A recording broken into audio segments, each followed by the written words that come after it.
why it always does that for some reason. But here we go. Again, Breeze Nation, Bardon, what is good? It is your boy, Pat the Designer, back at it again.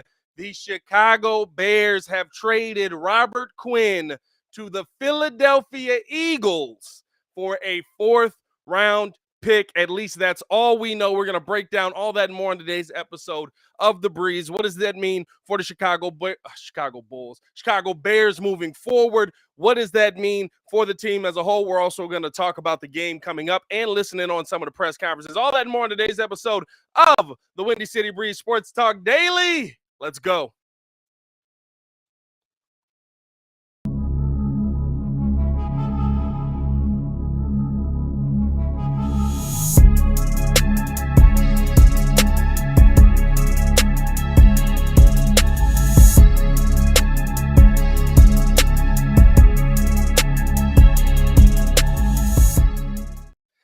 Now, if you are new to the channel, please like the video. Please subscribe to the page. We do talk Chicago sports daily on this channel. It's the only channel talking sports or talking Bears, how Bears fans talk. So make sure that you get in tune with us. And please drop a bird down in the chat because you already know how we get down on this channel, man. So as I was breaking down and talking about over in the Discord, there's some people that are not happy with this. There are some people that are happy with this. It's a little bit up and down right now, but the latest that we know on the deal per Adam Schefter is that the Chicago Bears are trading to the Eagles Robert Quinn, and they're getting the compensation update is that the Eagles are sending a 4th-round pick to Chicago in exchange. Now, I don't have a year on that pick just yet. If anybody else has the year, or if you're seeing that from anybody else inside of the NFL, let me know. But and it sucks, right? At the end of the day, Robert Quinn was here. He set the single season sack record for the Chicago Bears. You would love to have a guy like Robert Quinn continue to be a part of this organization. And I am seeing that the Bears, it is rumored that the Bears are supposed to hold on to most of the money in this contract. So literally the Eagles are just sending back compensation. Don't have full confirmation on that just yet. Again, we don't have the full terms of the deal out there just yet, but at least right now, right, we can go off of what we know. By the way, before we get too far into this, we do want to let you guys know that today's episode is brought to you by Bird Dog Whiskey. Bird Dog Whiskey, where the motto is life is short, so add some flavor. It's going to suck to lose Robert Quinn, right? Like, not to say that he's come out this season and he's had this, oh my God, dominant season. He's had this, we're out here, we're killing the game, we're taking, but you knew he wasn't going to be a part of the long term of this team. And that's what Ryan Poles is focused on. You heard Roquan during the press conference. It seems like he knew about it going into that and was just kind of waiting for the news to drop from everybody else. And so, I mean, at the end of the day, right, like you feel like there's going to be a void on this team, but you saw it, right, guys? Like you saw it in the second half of that game where the Bears were better off having some of those guys that were the backups with Quinn on the team in that starting lineup. They were able to get to Bailey Zappi a lot quicker. They were able to force a lot more pressure. Not to say that Quinn was doing a bad job. Quinn, of course, I believe he got a sack, and I believe he got credited for the fumble in that game.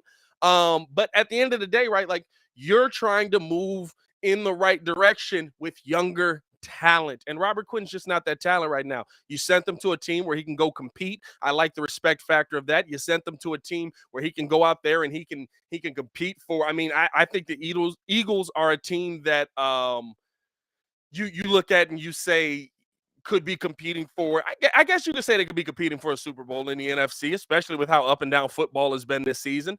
But to me, right, Robert Quinn, you send him to a team there, you get some draft capital back, again, trying to build this thing out young, and then you go out there and you're now in a position where you can play some of those young guys, Dominique Robinson, Trevis Gibson, that were coming in for Robert Quinn and giving you a little more production. You finally saw Robinson back on the field, and he was able to get into the backfield and do some good things. And so that's why, you make this trade. At the end of the day, I don't know. I'm still waiting, right, for all the details to come out on this. Actually, let me Let me move this over here. Where the heck did my keyboard go?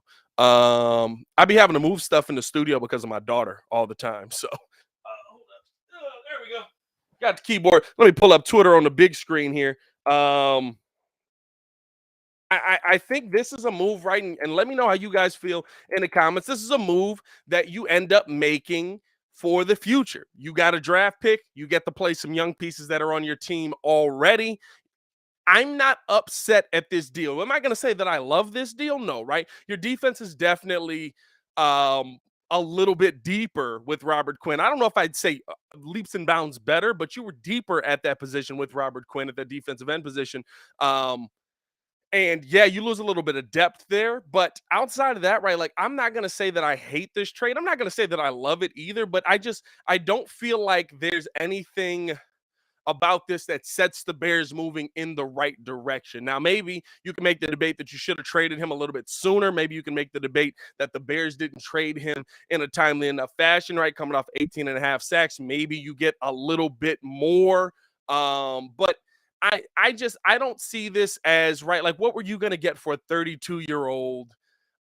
Maybe you get a second pick in there, but what were you going to get for a 32-year-old defensive end coming off an 18 and a half sack season? You weren't going to get too much more. So I like the fact that you got to see. And here's the thing, right? Robert Quinn was here for half a season. You at a minimum get to have Robert Quinn work against Braxton Jones. You at a minimum get to have Robert Quinn teach a lot of these guys that are on his side of the football, right? Those defensive ends that come in, right? Like you want to have Robert Quinn around for the experience. And I think that that's something that the Bears really did utilize him well for. Braxton Jones is in a better position right now because Robert Quinn was there going against him in training camp. So I'm not gonna lie. I was somebody who, if I look back at the whole tenure of Robert Quinn, right, the first season you got nothing out of him. The second season he gave you 18 and a half sacks. The third season he looked like his age range of player. I wouldn't say that the contract was a failure, but I would look at Robert Quinn and say he gave us a great flash season in a season that didn't matter, and he made last season more entertaining than it would have ended up being. Appreciate you, Robert. Hope that you have a great time out in Philly. Hope that you guys go out there and at a minimum you beat Ringo's Giants. And and I mean just keep trudging along. Now, as far as the Bears go, right? Like, how does this set you up? Now you've got a drastic change here coming in the next week, right? This isn't a next season thing. Now you've got a drastic change here that's going to take place in the next week. You got to go up against a Dallas Cowboys team that in the next week is going to be scheming for what they saw in the second half of that Patriots game, right? And I think that that's the part, right, where now it kind of maybe, unless they knew this beginning of the week that this deal was going to get done or something like that and gave them a heads up, that's the part where you're like, okay, this kind of puts your defense a little bit more behind the eight ball. But again, Robert Quinn wasn't out here being a dominant force week in and week out at the end of this thing. So you have to absolutely get yourselves ready with Travis Gibson going in there and being the starter, which I think a lot of us thought that Travis Gibson could have been a starter for this team coming into the season. So it's not a crazy concept that Robert Quinn's out of here. Like, right. Like, I think, right, it was the one thing, and this is the thing that I'll continue to say. There's a lot of people, by the way, there's also a lot of people in here who are cheering for Robert Quinn who absolutely were not Robert Quinn fanboys at the beginning of this, right? Like, I don't know where all of this vitriol and hate is coming from. Is it because of one great game out of Quinn this season in which he played a half, basically? Like, I don't know where all of this, like, oh my God, how could we only get a fourth rounder for Quinn is coming from. Like, he hasn't been that great this season. He's done a lot for quarterback pressures, but that's about it.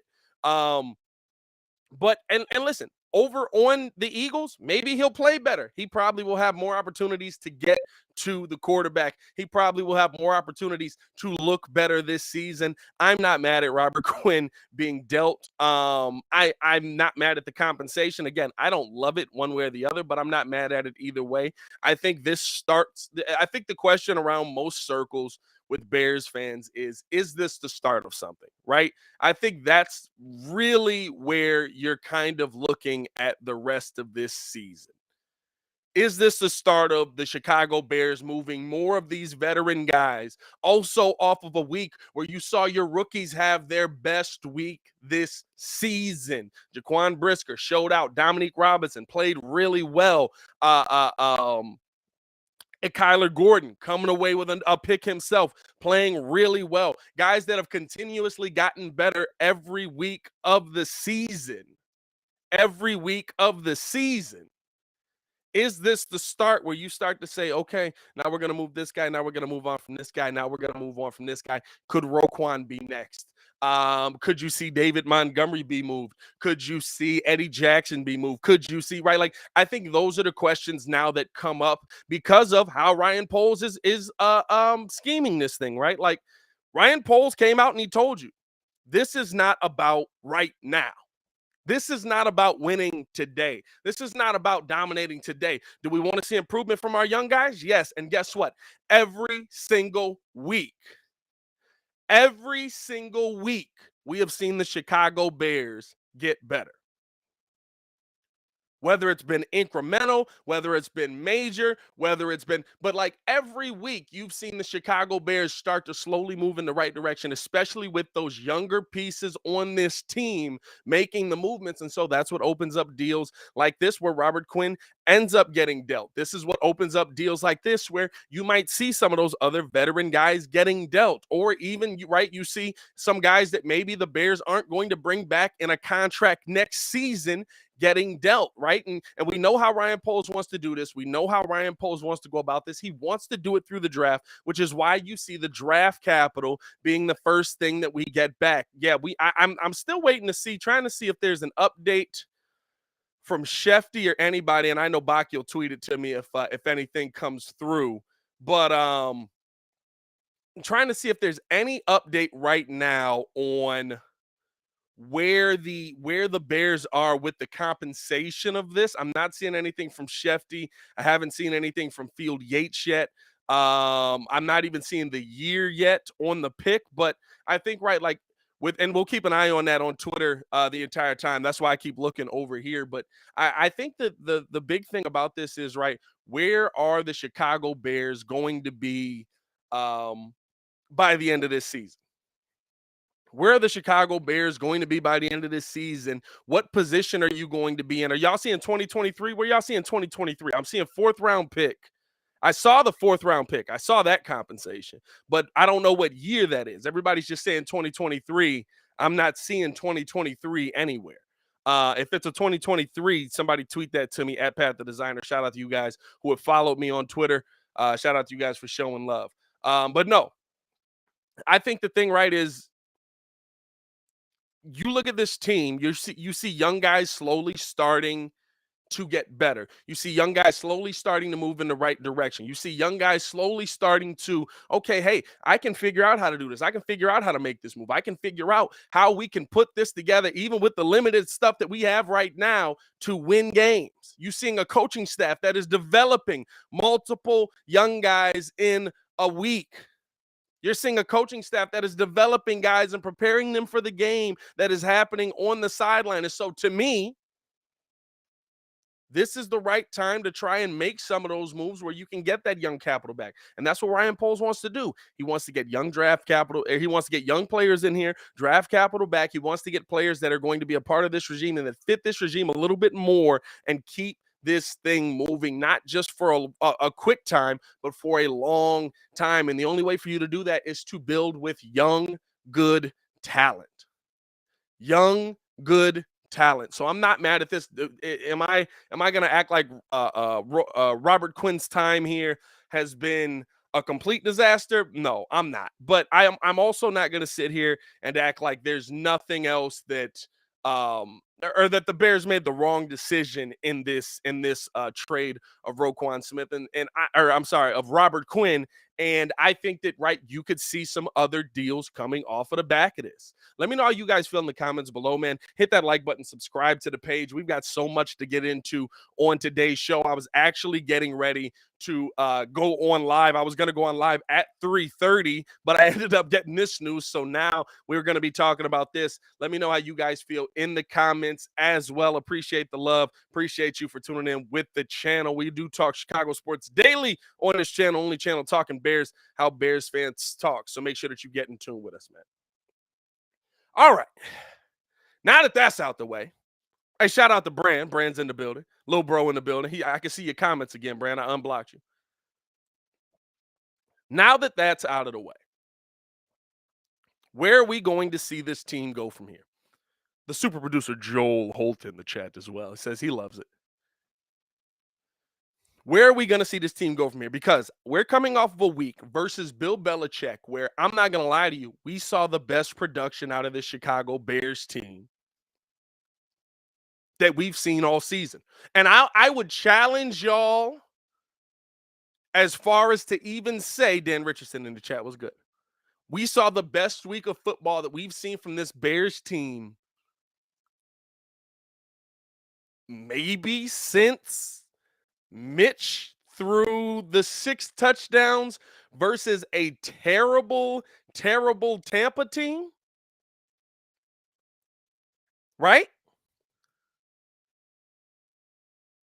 We saw the Chicago Bears go out there and put together a complete football game in all 3 phases.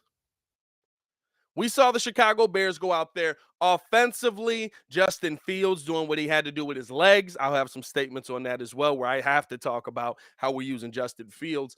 We saw Justin be able to make plays with his arms. We saw the offensive line, for the most part, right, come together. And the one thing that I will say is that you saw this Chicago Bears team for the first time in a long, long, long time not be completely out-coached. I mean, honestly, I'm going to be honest with you. Maybe the first time in ever. Maybe the first time ever. Is Coach Flus the first coach to ever do this? Not to be completely out-coached by Bill Belichick standing on the opposite sideline. I think Coach Flus is, because even Lovey got a 50 burger put on him versus the Patriots, right? Even Lovey got a 50 burger put on him versus the Patriots. So now your question that I have coming into this week is, how do you build on it in those different phases, especially making a major move like this trade-wise on the defensive end, whether it's a major move right on for the play on the field. Robert Quinn's a leader in your locker room. He's a great guy. You saw how Roquan felt emotionally about him during his press conference, where you know, they bring the news up about Quinn. Roquan gets emotional, shirt over the face, trying to hide the tears. Ends up cutting the press conference early.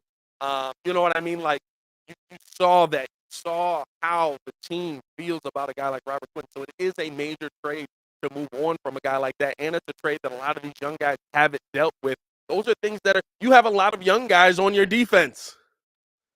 Those are things that are going to go into next week that could play a part in how the play of this team is going to be. And so, right, like, how do you build on what you just did? The best coach game, the best played game that I think that we've seen from the Chicago Bears as a team versus a defense that was supposed to eat us apart, right? Versus a defense that was supposed to destroy Justin Fields. People were saying Justin Fields was going to die this week. You saw Luke Getsy call his greatest game.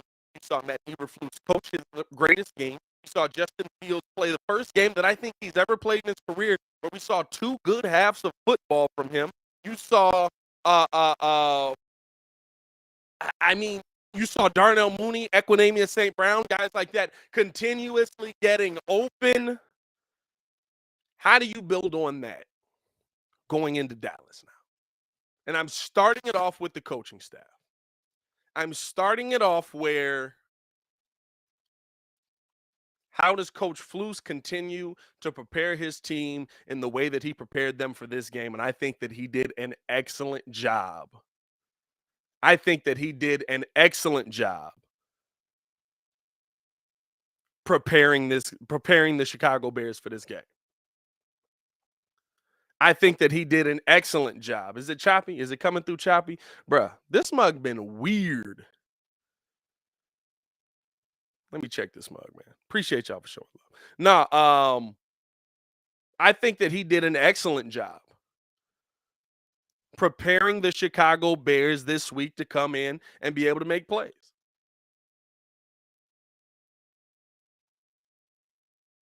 Offensively, defensively, we looked like a team that was well coached. We looked like a team that knew what it was doing against against one of the best coaches in NFL history.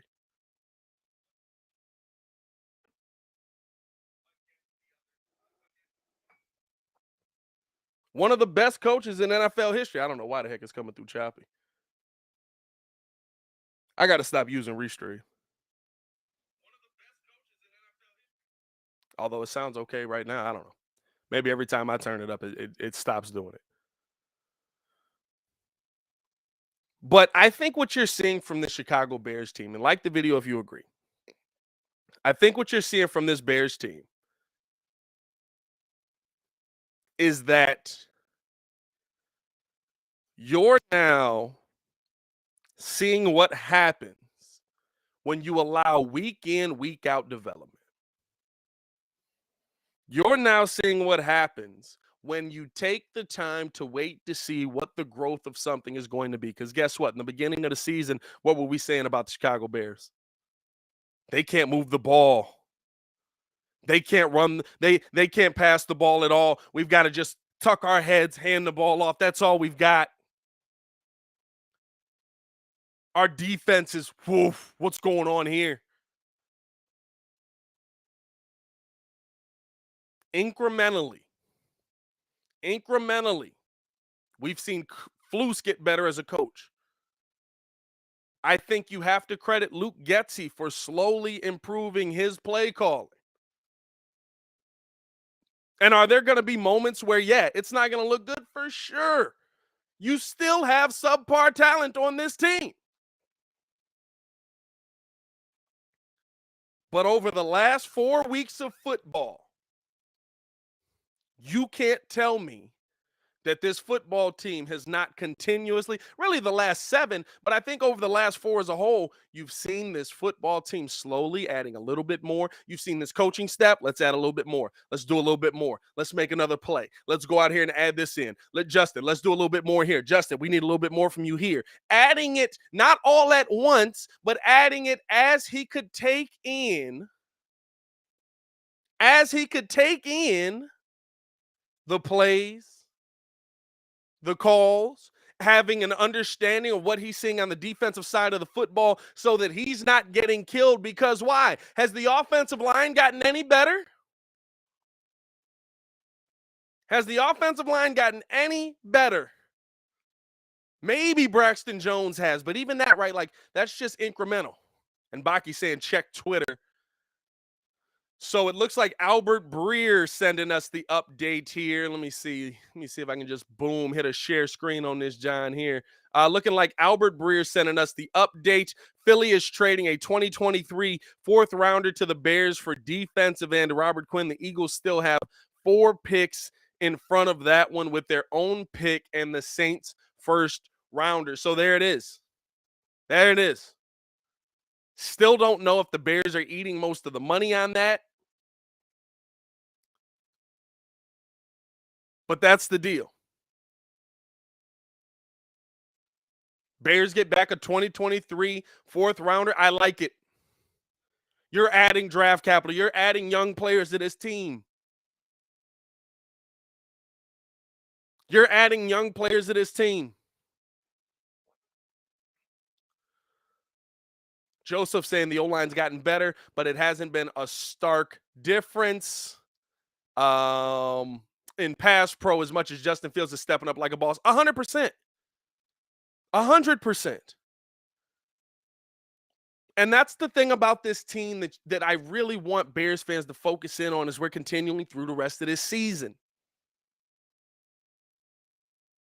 they're giving the team, and this is a credit to the coaching staff. Now, is there still a long way to go? Am I making long-standing predictions on this team? No, not at all. I'm not going to come out here and say that all of a sudden, right, the Chicago Bears are have found their head coach, OC, and DC of the future. But what I am going to say is, based on the 7 weeks that I've seen this season, the Bears came into this season knowing we can't put Justin in a position for him to go out there like the Cleveland game last year. We can't put Justin in a position for him to go out there like really pick your game from last year where Matt Nagy was just throwing him out there, right? We can't allow him to get killed.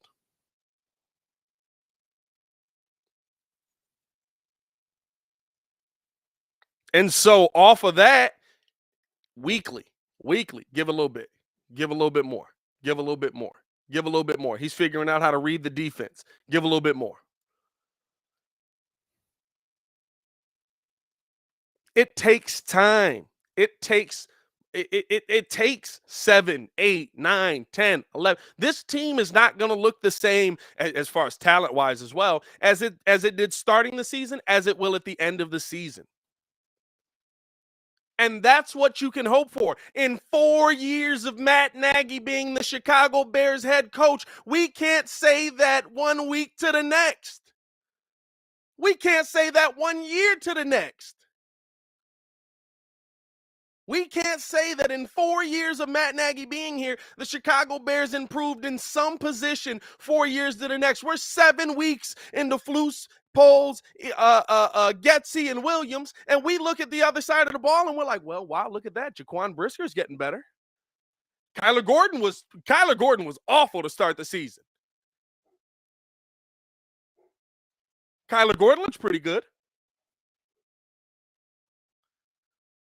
Right? The Justin Fields absolutely looks like an NFL quarterback all of a sudden. Now, is he out there slinging for 300 and doing it? No, because guess what? The weapons aren't there for that yet.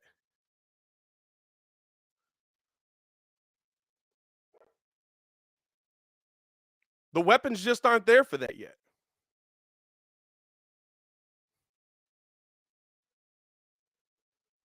And if the weapons aren't there for that yet, you're not going to see that there yet. So guess what? We've got a scheme. I bit my tongue on that. We've got a scheme for what we got. And I'm seeing Flus, I'm seeing Getsy, I'm seeing Williams scheme for what they have. That's all I asked for from this season. I knew the Chicago Bears weren't going to win a Super Bowl. I knew the Chicago Bears weren't coming into this season this year and going out there to compete for the NFC title game. I said if we got there, it's a Christmas miracle. Crown them, put a statue up to them right out in front of Soldier before we leave the stadium, and you need to make a second statue for Arlington.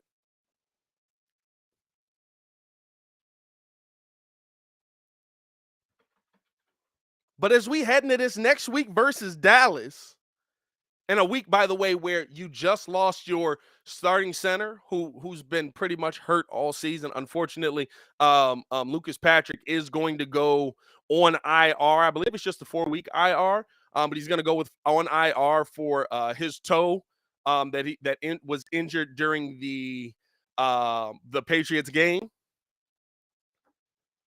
So you're going to have to deal with that moving forward. Musty's back in. Musty actually played pretty well. That's the tough part, right? Like the 1 week that I killed Musty actually played pretty well. Well, I shouldn't say the 1 week that I killed Musty. The 1 week, I guess, that I killed him the most, Musty actually played pretty well. But you're seeing a Chicago Bears team that maybe talent-wise isn't getting better, right? Like you see a couple of pieces here and there that are getting better. Justin Fields, right? I like that. Brisker, Jalen Johnson, Eddie Jackson seems to be back. All of those things are really good. But you didn't get this influx of great talent. N'Keal Harry was the player that we thought was going to be a big help to the Bears. And guess what? He got one pass. I think he only got one target. One target, one catch. 1 target, 1 catch.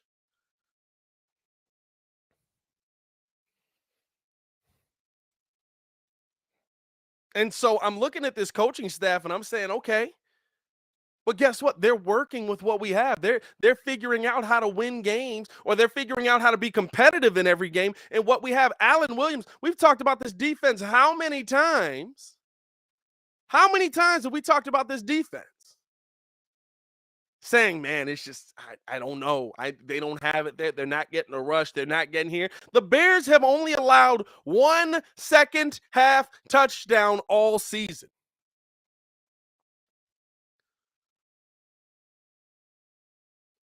We see that there's not this great wealth of talent on that side of the football. 1 second half touchdown all season. This is a coaching staff that not only, and here's the part that I think really is the biggest change to the Chicago Bears culture, to where the Bears are as a team, to how the Bears are going to be moving forward. And I know I've spent a lot of time talking about the coaches here, but I really want to give the coaches credit, because it's something that we haven't had in this city probably since Lovie Smith. And maybe even more than that, because Lovie lost a lot of games here too. He won a lot of games, but he lost a lot of games.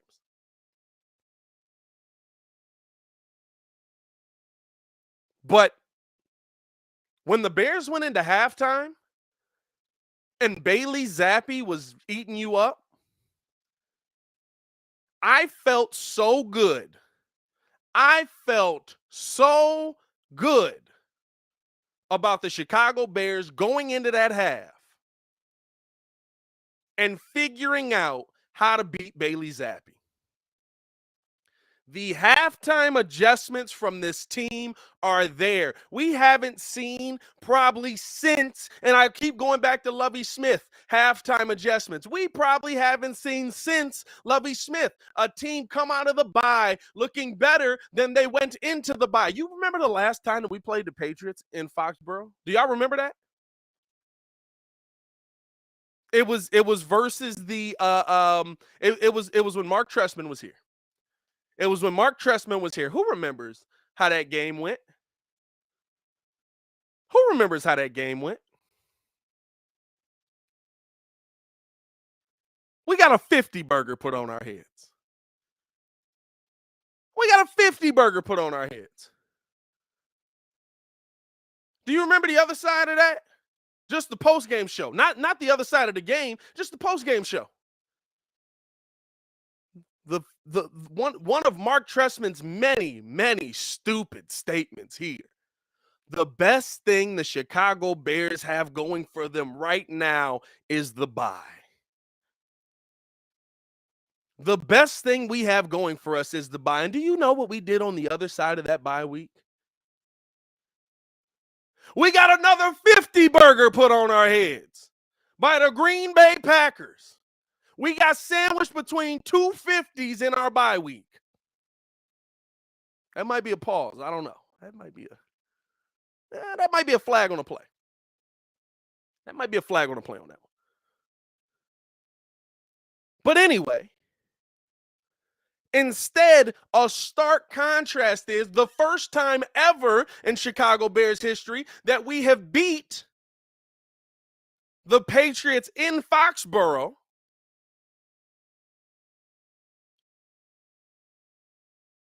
Not only did we win the game, but our head coach completely outcoached Bill Belichick. Our head coach basically sent them into a quarterback controversy, which is great, right? Like, it's good to see our team not dealing with one of those. We beat their pants off in every single play of the game. Every single facet, every area. We beat the pants off of them.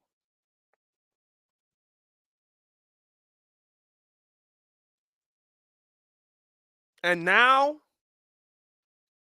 that's the 4th week that we've seen continued growth from this team on the offensive side. There's a lot to feel good about here, Bears fans. I know, right? Trade of Roquan Smith, or I'm sorry, trade of I got to stop saying that. Roquan's on the brain because of because I was watching his press conference when I found out about the trade. But the trade of Robert Quinn, the on the other side of that, right, the or I guess beforehand on that, losing Lucas Patrick to the IR, right? Like those things, they suck today.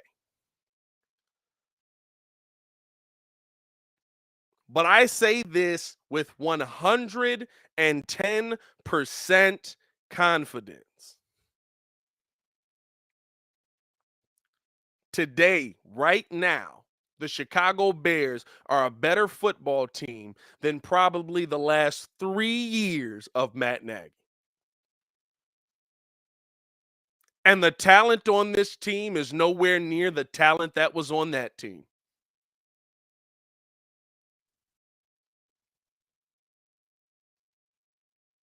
Hey, man, I appreciate y'all for tuning in and rocking with us. We're going to get into listening into the coaches on the other side of this, man. We're going to get into breaking down. Just got to do a little preview of the Bulls tonight as well, man. So we'll get into that as well. Appreciate you guys for tuning in and rocking with us. Hit that like button if you haven't done so. Subscribe to the page. Still want to know you guys' opinions on Robert Quinn. Also have to talk to you guys about a poll that is over on the community tab. So tune in with, make sure you stick around. But before I do all that, man, I do want to tell you that today's episode is brought to you by Dog Whiskey. Actually, I might not get to the Bears, the Bulls preview because I also have a take on Justin Fields that I absolutely need the Bears coaching staff not to do after I did all of that love. You know what I mean? After I showed all that love to the coaching staff, I need them not to do one very, very key thing. But we do want to let you know that this episode is brought to you by Bird Dog Whiskey, the official drink of the Windy City Breeze. In 2010, Bird Dog pioneered the flavored whiskey category, and since that time, Bird Dog has been upholding and trailblazing that space year after year. Me and the Breeze Squad have personally enjoyed the peach flavor, the black cherry flavor, the 7-year, while watching the Bears win, lose, or draw. And we want you guys to do the same. So check the link in the description below to see where you can buy your favorite flavor of Bird Dog Whiskey, where the motto is life is short, so add some flavor. Now, we'll finish off. I'll finish off the game. Finish off this episode of the Daily Show. By the way, hit that like button, subscribe to the page if you haven't done so. We do this every day. That's also actually, let's start there. We're going to be going back to a familiar format of the Daily Show, but I need you guys to let me know something in the community tab. There's a poll up where I want to bring back the Monday through Friday Daily Show, and so it's my show. I'm going to do it. So, but I want to know which time works best for you guys to tune in and rock with us. We've got 3 options over on the community tab. After this episode, go vote on that and let me know what time is going to work best for you. We're going to try and sit down, be live at that time every single week, Monday through Friday, because listen, there's just too much sports going on. We need to have these moments on the Daily Show, man. We need to have these conversations. So we're going to keep building this thing up. On the other side of that, though, appreciate y'all for tuning in and showing love. I need this Bears coaching staff to not do one very, very, very important thing for me. Or to do one very important thing, not do, whatever. While I love the game plan that we ran out there versus the New England Patriots, I love that there were more designed runs. I love that there was more rollouts. I love that there were more moving pockets. I love all of that. Please, Luke Getsy, Matt, or Coach Flus, whoever else is on the offensive side, do not fall in love with Justin Fields simply running the football. That's not the quarterback you drafted. That's not the quarterback you drafted. I know that Lamar Jackson and Justin Fields are both black dudes that are fast. But please do not try and turn Justin Fields into Lamar Jackson. But Pat, Lamar Jackson won an MVP using his legs, and he's now, kind of figuring this out. And listen, you use what you have to use as a necessity. Right now, Justin has to use his legs as a necessity. The line ain't good enough. And I like that I saw the Bears using him in a way where he's keeping his eyes down the field. He's focusing on throwing the football. He's focusing on, okay, I got to make this pass. But if I need to, I can take off. I like that. I want to see more of that. Keep doing that. But please, for the love of God, do not simply turn Justin Fields into a 12 to 15 times running the football quarterback. Because you know what the thing is about those quarterbacks? And while I credit Lamar Jackson, he is amazing. He is a human joystick. He is a freak of nature.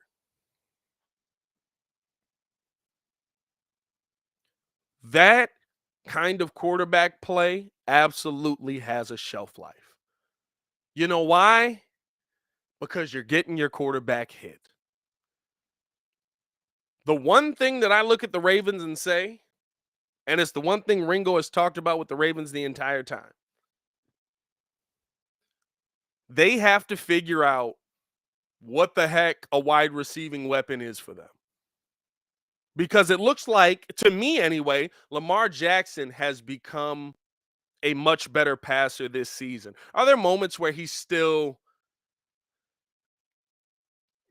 has his Lamar moments, right? LaFumble sneaks up in there a little bit, or he still like throws into some coverages that you're like, ugh.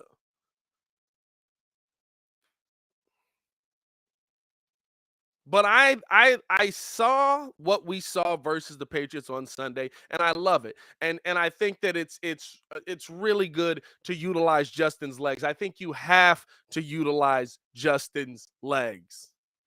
I'm not saying don't allow Justin to run. I'm not saying don't design runs for him. I'm not saying don't utilize his legs. But what I'm saying is don't fall in love with it, because the thing that works, the thing that wins games, and no matter what anybody's going to say, right? You saw a total domination offensively, defensively, special teams from the Chicago Bears on Monday night versus one of the smartest coaches to ever hold a clipboard. Your head coach did that. Your OC did that. And no matter what you say, they're going to look at that and they're going to say, this worked really well. We should keep doing what works really well.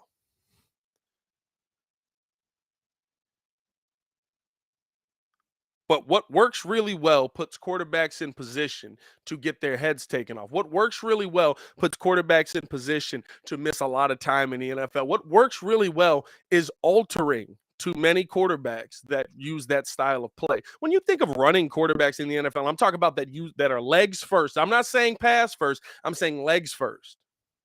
And I think the thing is too, right? Like I saw, what was it? Marcus Spears and them were on, and they were like, "Oh, Justin Fields likes to run. Big shock. Justin Fields would love to see them run." Justin, like, what did y'all watch of Justin Fields in college that told you that that's what he loves to do? Justin Fields was drafted for his arm talent. Justin Fields was able to put the ball down the field. Justin Fields was able to hit you in stride. Like that was a weird thing to say. Like I get, right, like we see what Lamar is, but just because like Justin and Lamar similar build, similar, I don't know about similar speed, but like I guess I'd say similar speed. They got similar speed. I don't know if they're as fast as each other, but I'd say similar speed. I think the thing is for me, you don't want to lean on something too much that puts your quarterback in a position where he can consistently get hit. I feel like, and here's a basketball analogy just for those of you who may not pay attention to the NBA. There's a player on the Chicago Bulls named Nikola Vucevic. I would hope that you know that at a minimum. But Nikola Vucevic absolutely gets himself going by going down in the paint, making the lay. Going down in the paint, spin move, float. Going down in the paint, back to the basket, lay. And then all of a sudden, right? All of a sudden, Vooch is able to hit mid-range shots. He's able to knock down the three ball. He's able to knock down fadeaway J's. He's able to jay it in your face because it's something that gets the confidence built up in him. And I think that you need to use Justin Fields' legs for that. I do. I think that it's going to be really good for Justin Fields to be able to run the football, utilize his legs to get the confidence built up in him, because all of a sudden he's like, I'm killing y'all right now. You saw that versus Patriots. He takes off, boom. And he has such an amazing ability, especially with this terrible offensive line that we've put in front of him again, to make something out of nothing. I mean nothing. If y'all have watched the All 22 yet, I mean, there are plays where Justin Fields gets a gain of 15, where there's not one wide receiver open. The offensive line is falling down around him. He's literally got guys bumping into him, grabbing at his jersey, doing everything, and he gets a 15-yard gain out of that. You need to utilize his legs for what they're good at. But the part that scares the heck out of me is when you see when you see something that works, sometimes guys fall in love with what works instead of continuing to try and develop something else. And I think it would be a detriment to Justin Fields' career if you simply tried to turn him into Lamar Jackson. Plus, I think he's got a ceiling to be a better passer than Lamar, although Lamar been slinging that thing lately, so who knows?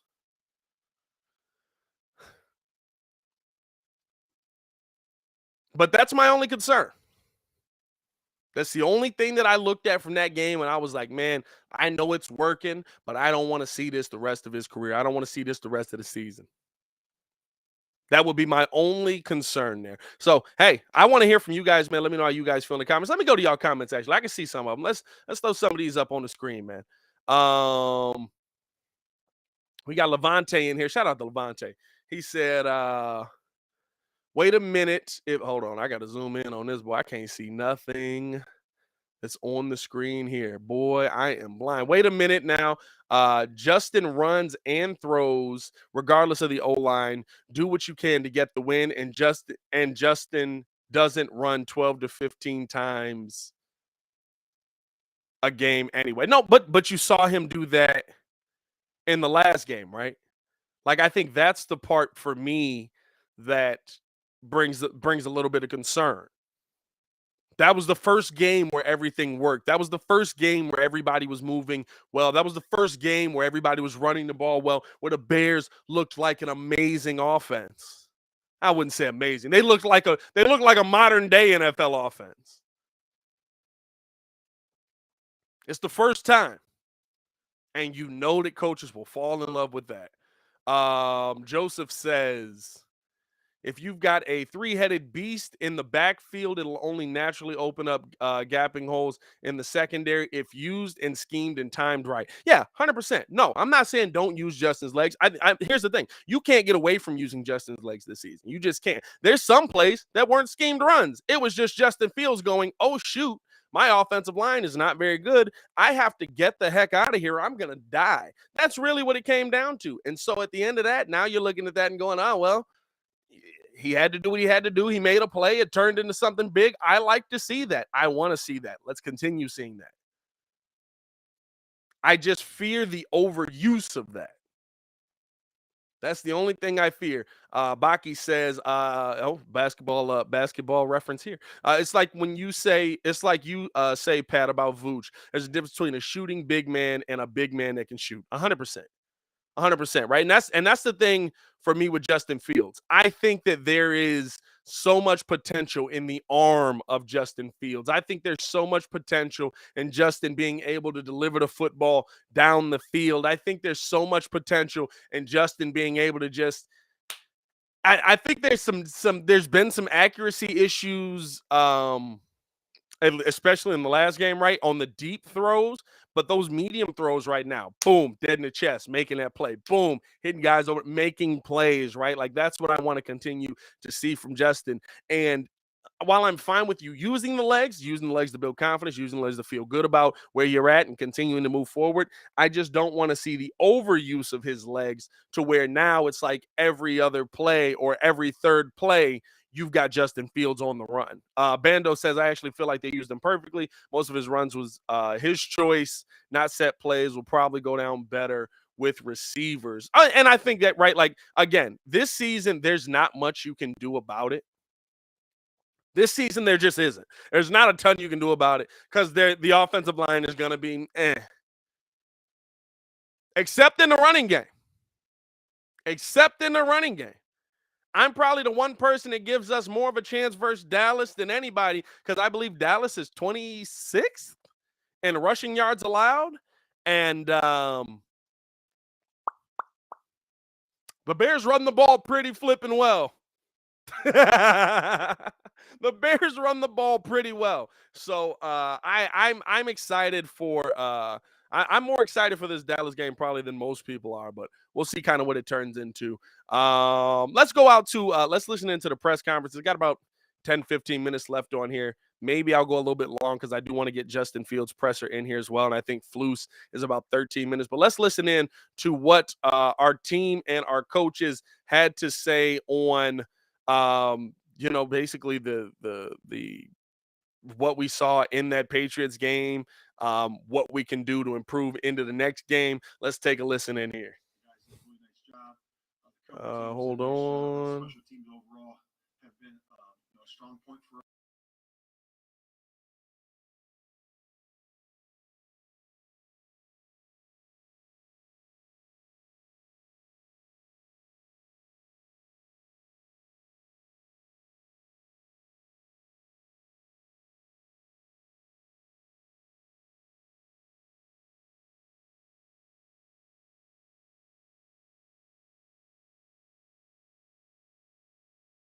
So I'm excited for him. He's certainly deserving of that.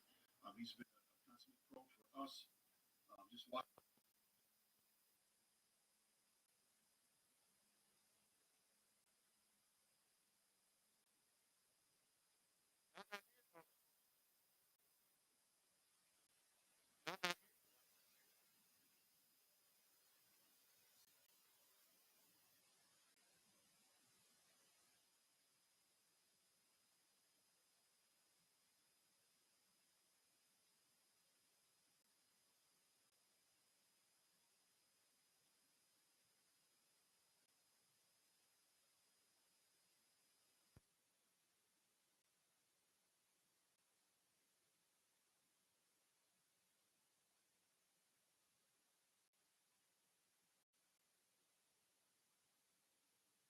Window for the 21-day window today. So we're going to see where he goes now in terms of his conditioning. Most important thing, but protection is also important. I thought the guys did a really nice job. The cover teams did a nice job. I thought special teams overall have been a strong point for us. And that's a lot to say because we have a young crew out there. There's a lot of young players out there, and that goes back to the willingness of the players to learn and to listen to the coaches, and that goes back to HT. And Coach Pope. So I think it's a tribute to them. And again, my hat's off to those guys that did a nice job.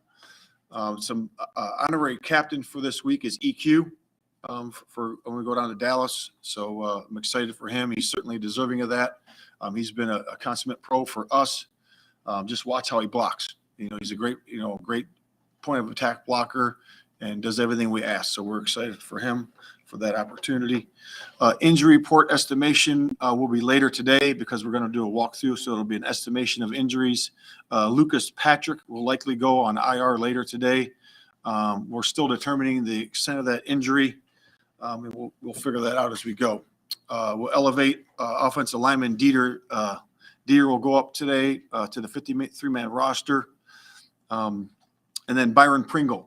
He's eligible. He's going to be eligible. We're going to open up his window for the 21-day window today. So we're going to see where he goes in terms of his conditioning level. Again, he's been working with the strength staff, but we're going to open his window up today for that. And again, if he does really well, we'll see what happens for later in the week. And then we also signed Darius Fountain to the practice squad. He's a guy that I had before in Indy for a short time. So we know him, understand what kind of guy he is. He's an excellent young man, and a good team guy. With that, I'll open up to questions. Going back to Monday night, there was the third down conversion where Justin escaped and hit Cole, and then Cole rushed the ball back in to get the next snap up. Yeah. I'm curious, first, your assessment of just the completion Yeah. and what happened there. And then secondly, obviously something you guys have been working on since the spring to see Cole be alert, aware, and that whole operation run as smoothly as it did. Yeah, it's just if you're ever concerned about, first of all, the play was a nice play. It was a good scramble. It was a good scramble drill. He got himself open and great throw and a catch. But after that, when it's near the sideline or we don't know if it's quite a completion there, we want to get on the ball and go as fast as possible. So the other, opposition doesn't get a good look at the play and can't throw the flag. So that was really operation there. I thought we did a good job. What does that tell you when details like that are executed the way you've coached them? Yeah, it's just the practice part of it. We always say that we'll see it out there first, and we've seen it, and we've done a good job of practicing that. You got to set those things up. You at the spur of the moment, you just say the word or what words we're using for those particular plays, and the guys did a good job of really stepping up their pace and getting the playoff. You and Ryan both got here. One of the first things you mentioned was building the run game and having the run game be the foundation of your offense. Now, nearly halfway through, you guys lead the NFL in rushing. So, from your perspective, what's gone into being so successful in that regard? Yeah, I think it starts with obviously really just the commitment to it. You have to commit to that. A lot of people say it and they don't, then they run the ball 15 times. But it's we're committed to running the ball, and then you got to really do a great job of acquiring the right coaches. So we thought we did a really good job of that. With Chris Morgan, Austin King. Those guys have historically been able to run the ball very well at their spots. And so those guys have done a great job of teaching our guys. And then the scheme itself is difficult, with the inside-outside gap trap, toss to either side, all those things that we do. And then obviously the element of the quarterback. You have the quarterback that has the ability to run. He certainly gives you another element, another dose of yards, so to speak, in the running game. So it's been good so far. Are more teams, like in today's day and age, when you talk about, the commitment to it, where a lot of teams will say they want to run the ball and they don't, is that just a harder thing in today's NFL to commit to based on personnel, based on this is a passing league or whatever? Yeah, I think it depends on the staff. I think it depends on the head coach and the GM where their eyes are. So I think a lot of teams, in order to be good, you have to be able to run the ball. That's been proven. And again, and analytics say differently sometimes, but I know that when you control the line of scrimmage and have the ability to run the football, you control a big part of the game on either side of the ball. So that's what we're committed to. With Lucas Patrick going on IR, safe to assume that Sam Mustipher is still the guy at center. No change there. Yes, it'll be that for sure. Matt, how much of your success do you think against the Patriots was because you were on the mini bye and having all that time to prepare? And in regard to that, how much do you think this next week on short rest will be maybe even a better indicator of just where you are as a team? Yeah. So when we got off the schedule there, off of the Thursday schedule, the Thursday game with Washington, we spent a better part of one of those days on Dallas. So we thought ahead. Because time is time. You only get so many times. So we spent a better part of one day of that break on first and second down versus the Cowboys. So we've already got a chance to look at that. We are already ahead of that. So we feel like we're in a good spot with that. Now we're doing a walkthrough practice today, and that's really about keeping the players fresh. So we'll still get the scheme in. We'll be all squared away there, and then we'll work on the first and second and third down tomorrow. I know you've done that kind of thing before, even in training camp, looking ahead. But is that common? Is that your own kind of thing? That idea of trying to get a week ahead? Because everybody. Yeah, I'd always work back and look at the time. So where do you gain the time? In these short weeks, long weeks, you still have the same amount of time, but sometimes you got to think ahead a little bit and put that time forward. And it's important to do that. We've always done that since I've been in pro ball. With who I was with first, so it's important to do. Cowboys defense, obviously a lot of stuff starts with Parsons. I'm curious your specific evaluation of what you see from him, and then also just the things that Dan Quinn does to really strain an offense. Yeah, it's just really using your skill, using your best player, and he does a good job of using him. He's moving him around all over the place. He plays off the ball linebacker a little bit, but mostly he's on the edge, and he has a chance to move him right to left. And of course, D-Law is a good player too, so you got some players there that are a handful, and we got to do a good job and know where those guys are. What's so dangerous about Parsons? I think just his quickness, and he's very strong.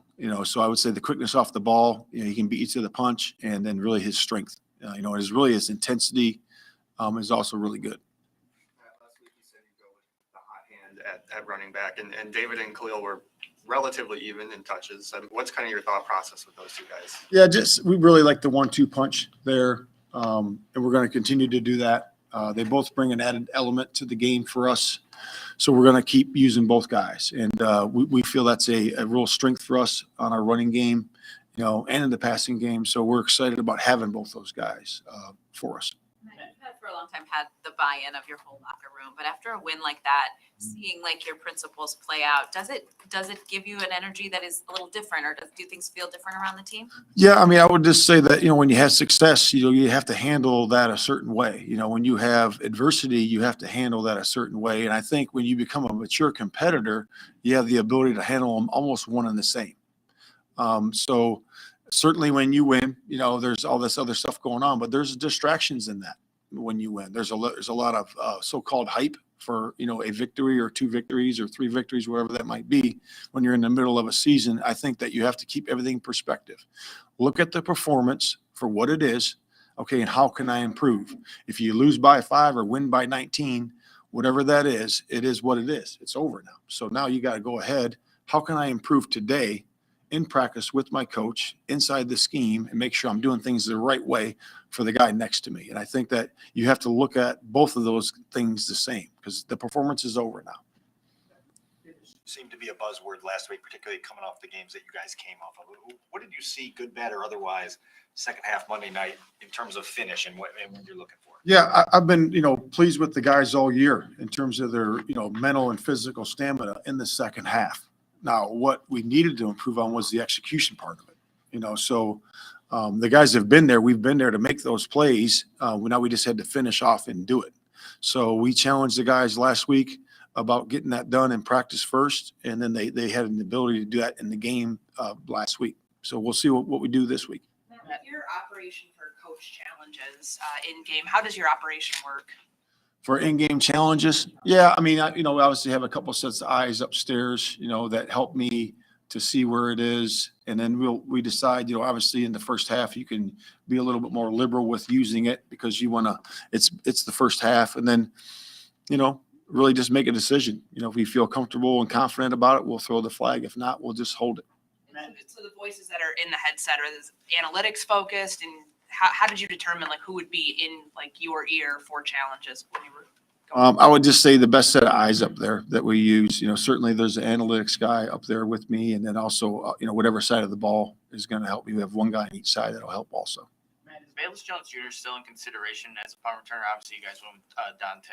Yeah. Like we said, it's a work in progress. Obviously you had the 2 muffs. So now we're just we're looking for consistency in practice. So Dante is doing that. He's done that for us, and he's got to do. He had one the other day too, so he's just got to make sure that he's squared away. The guys work hard at it. The first thing about those guys is securing the football. So we'll just keep working those guys in there and put the guy in there that we feel best for that particular game.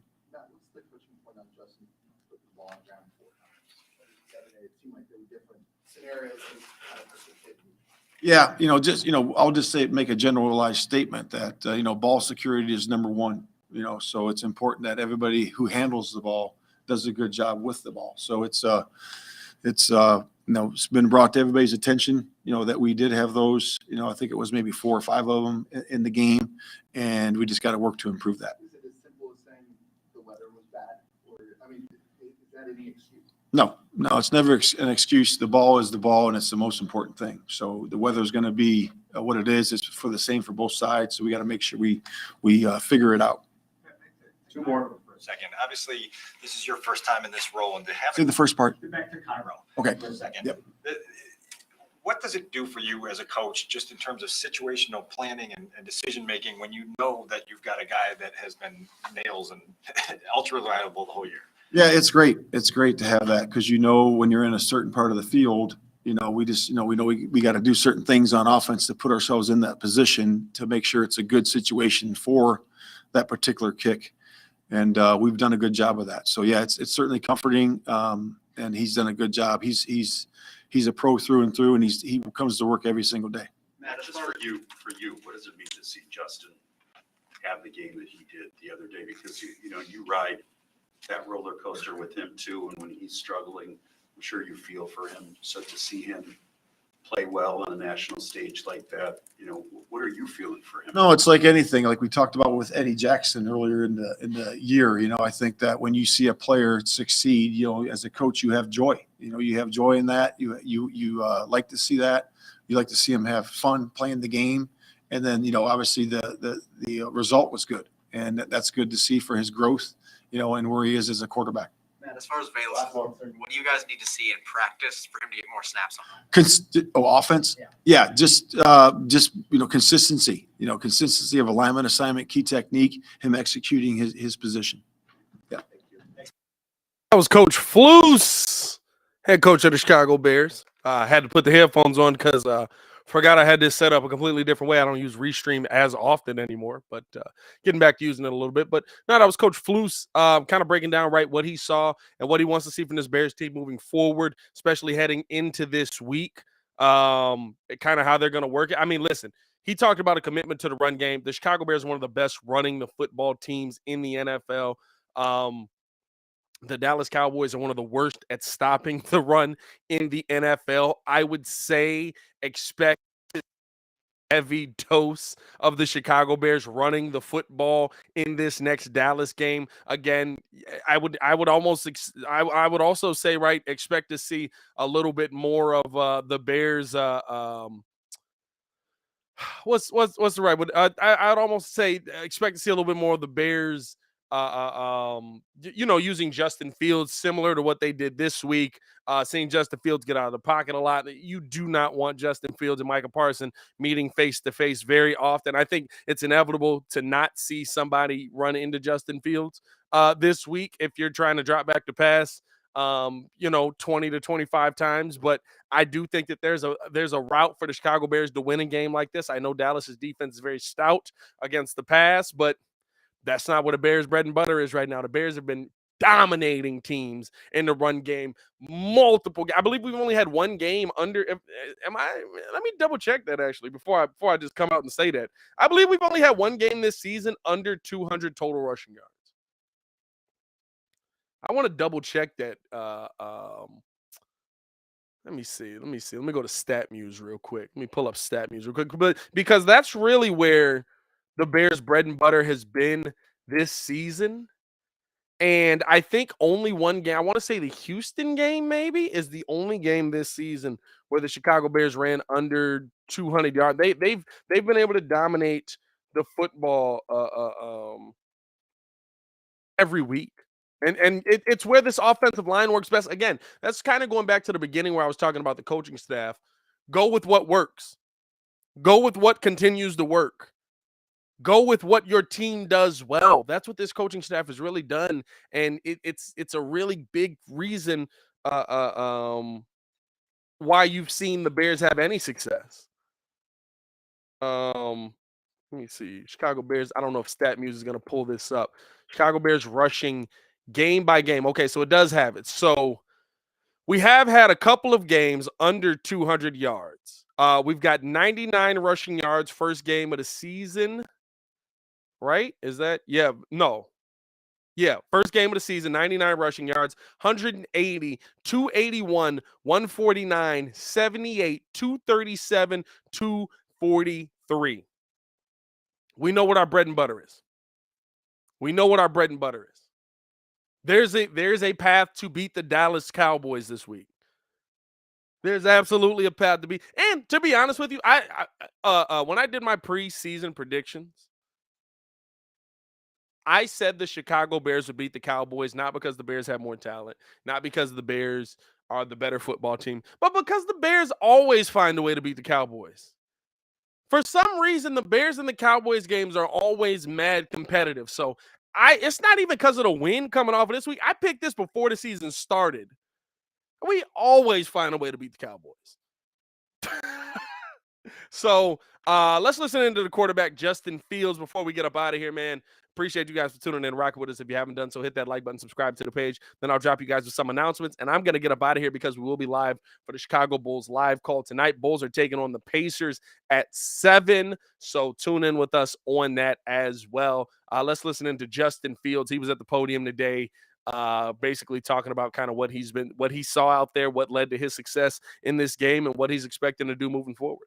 I really just think that's carried over from practice. So just all the hard work we put in the practice just really carried over to the game. From the 16th throw to Mooney at the stick. What did you see on that? Yeah, I saw their front. I knew they were gonna go to drop 8, so I knew I'd have time back there.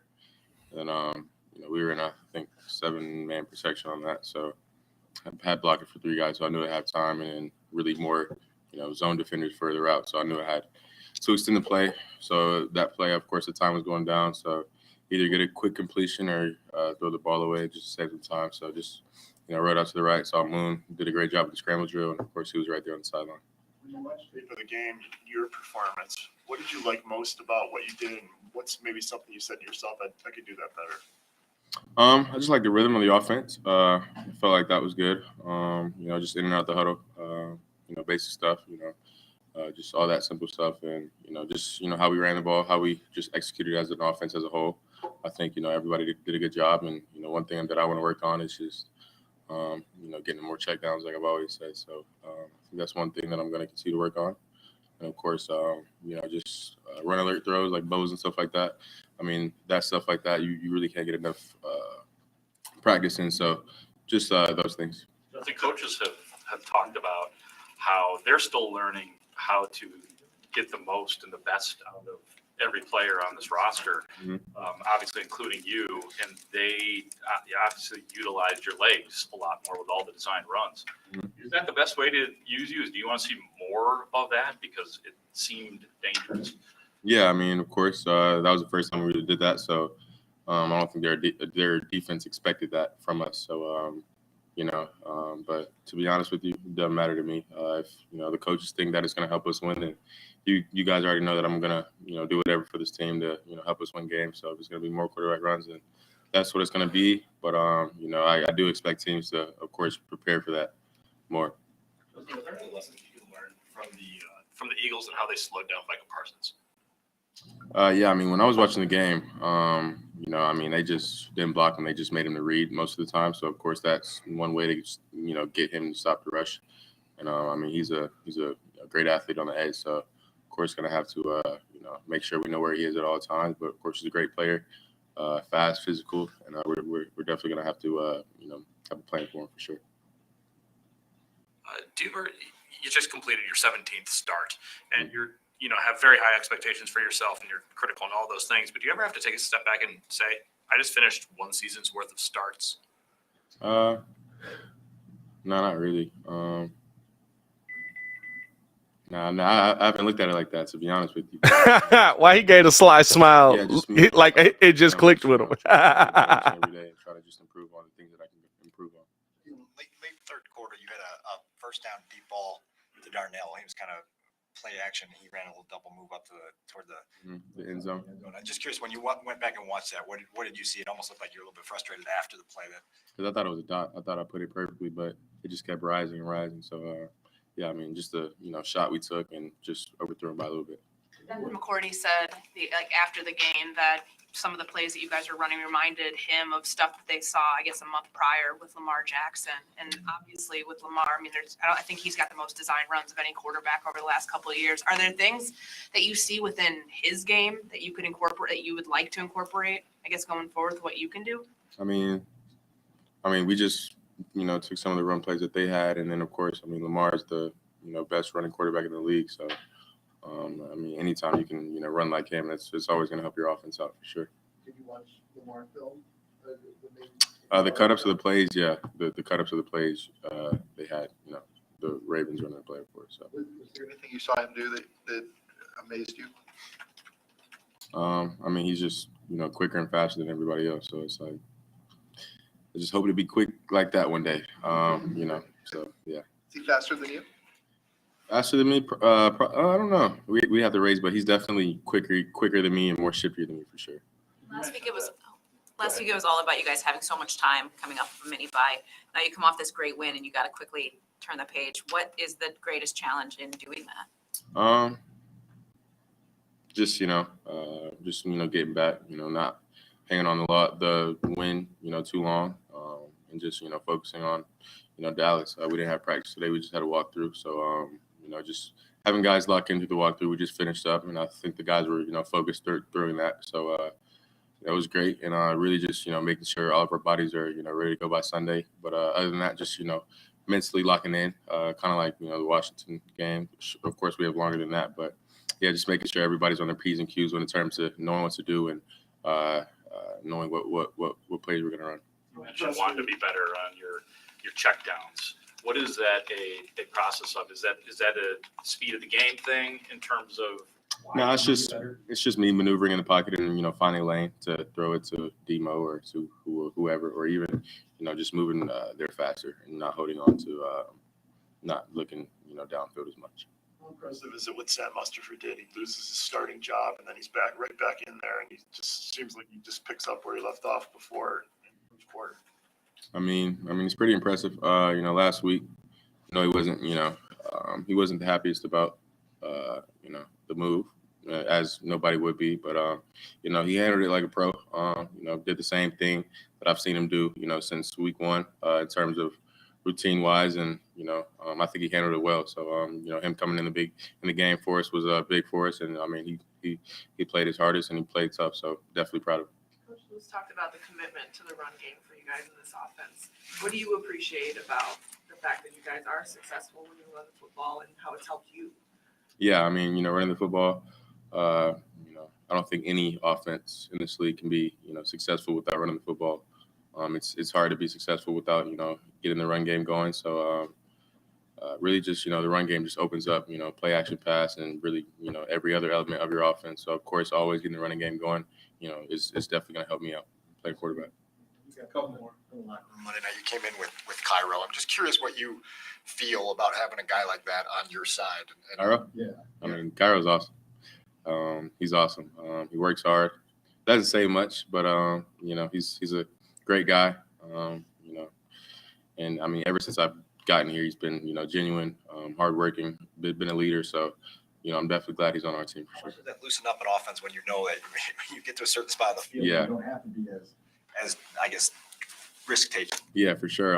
Every time we get in that field goal range, I'm just always cognitive of, all right, we got points. We most likely have points right here. So just trying to make smart decisions, keep the ball in our hands and, just make sure we end the drive with points. Justin, we know that you don't lack. We know you don't lack confidence, but doing what you guys did and what you did personally on Monday Night Football in front of the country, a decisive win like that in a game that you were underdogs in. What does that do for your confidence to put it out there for everybody? It doesn't really change my confidence, to be honest with you. I just hope it just gives us momentum to keep going and keep pushing. But like I said, I don't really get too high or too low. Win's a win, but like I said on Monday night, it's time to move on to Dallas, and we have work to do this Sunday. So just gonna get everybody ready to go and prepared for this upcoming game. Appreciate you guys. Thank you, Justin. Larry, you want to put me on that? Justin Fields breaking down kind of just where he was momentum-wise, team-wise, play-wise, right? Like to hear you know what I like to hear, right? And it's the one thing that Flus has preached the entire time. And we'll get out of here right after this, man. I appreciate you guys for tuning in and rocking with us. But the one thing that I like to hear from Justin in this situation, and what I really, really, really love about where this team is, enjoy the win, good win, or deal with the loss, tough loss, move on. Deal with what's happened. Whatever happened has happened. Move on. Right? Because no matter what happens, it's week freaking 7. I feel like Club Dub, when it was here, while I'm not going to act like I wasn't one of the guys that enjoyed it. I loved Club Dub, right? Like you love seeing the lights going off. You love seeing the team be happy. But the thing with Club Dub is, right, like it puts such a high long-term praise on the win. A win that means nothing in the long run. A win that means nothing in the long run, right? It's a week 7 win or a week 1 win or a week 2 win. What happens when you have 6 losses in a row? Right? That is the one thing that I think that everybody on this team is really taking in. Hey, listen, let's go out there. Let's get this win. We got this win. Boom. Let's go next week. And when you listen to Flus, I don't know if y'all listen to Flus, but even when Flus talks about it, it's like a nicer way to me of hearing Bill Belichick go, I'm on the ball, or I'm on to Carolina, or I'm on to Chicago. But coach, didn't you think that we're on to Chicago? But coach, you really struggled in it. We're on to Chicago.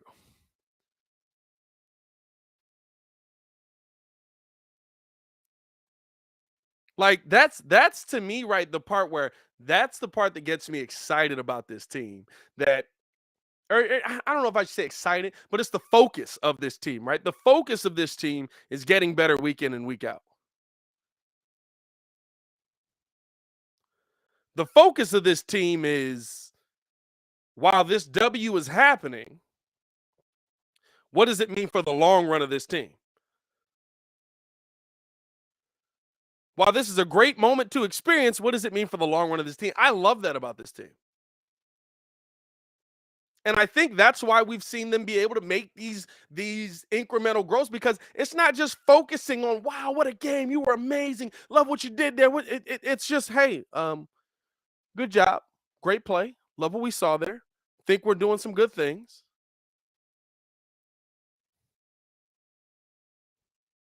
Next week. What are we doing next week? I love that. I love that, man. So, hey, appreciate you guys for tuning in and rocking with us as always, man. I'm going to get up out of here because we will be live tonight for the Chicago Bulls versus Indiana Pacers game. So tune in with us on that as well. As always, man, it's your boy Pat the Designer back at it again. Oh, some announcements. So we're going to be bringing back the Daily Show on the community tab right after this. Go vote for which time you want, or if you're on your mobile device, you can just swipe down and go to the community tab on the page. Vote for which time is going to be best for you to jump in the live and rock with us. We're going to be live Monday through Friday yet again for the Daily Show. So tune in with us on that. Also, tune in tonight. We got an announcement on some of the merch coming out. So rock with us during the Bulls live call. Can't wait to see you guys in there as well. Is there anything else that I got? I think that's about it, man. Appreciate y'all for tuning in and showing love. As always, man, it's your boy Pat the Designer back at it again to continue watching our Chicago Bears content. Click the links on the screen or check the links in the description below. Y'all, I had to burp from the beer. Don't worry about it. Y'all stay safe out there, Chicago. Peace.